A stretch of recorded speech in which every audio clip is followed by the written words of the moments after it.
Ninjani badala, bengithanda ukuthi ngibingelele yini lonke abadala, isihlobo nabangane kwabangaziyo nabangangaziyo. Mina ibizo nginguTalent ngwakoNdlovu. Ngiphuma esigodini saseNyamendlovu eDeli kwaNdlovu. Abanengi bangazi ngoMalayitsha, abanengi bangazi ngokumbiza ngegama, abanye bangazi ngokumbiza ngesibongo. Ngokuhlala ngibest kakhulu eCape Town. Ngilayitsha ngisuka eCape Town ngibheka eBulawayo, ngibheka eNyamendlovu, ngibheka eCholocho neHarare nayo ngiyayithwala impahla zakhona zithe zaba ziningi. Then ngibale oKadoma mawuhamba via Harare. Bengifuna ukukhuluma ngendaba yecorona.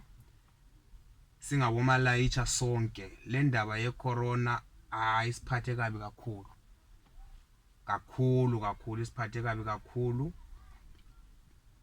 Sehlulekile nokuthi siwondla abantwana bethu ngoba yonke into ibivaliwe, amabhodi bevaliwe, imoto zingavumelekanga ukuthi zingene, nabantu bengavumelekanga ukuthi bengene ngoba siphila ngakho thina lokho. Kodwa ke kungasenani, sibonge njengoba upresident wethu ethe wavula lapha avule khona.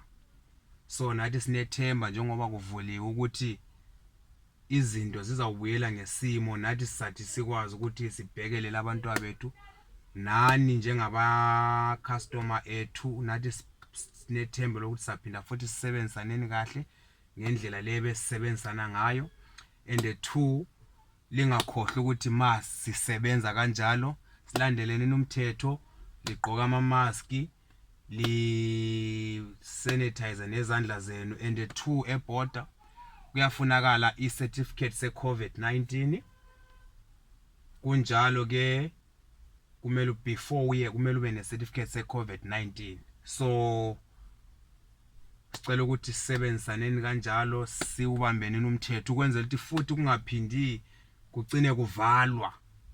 Angithi bengaphindi bevala futhi ukuthi hayi abantu sebetheleke kakhulu umkhuhlane usukhona futhi, so ugcine kuvalwa kusilambise sonke ngoba siyakwazi ukuthi sonke singabaningi, especially abantu abaningi abakulela lizwe balapha eSouth Africa and siphila ngakho khona lokho ukuthi kube kulayitshwa, silayitsha, sihambisa impahla ekhaya, sihambisa nabantu ekhaya ngoba abaningi abanazo imoto zokuthi besihambele ngemoto zawo, bathembele kubomalayitsha.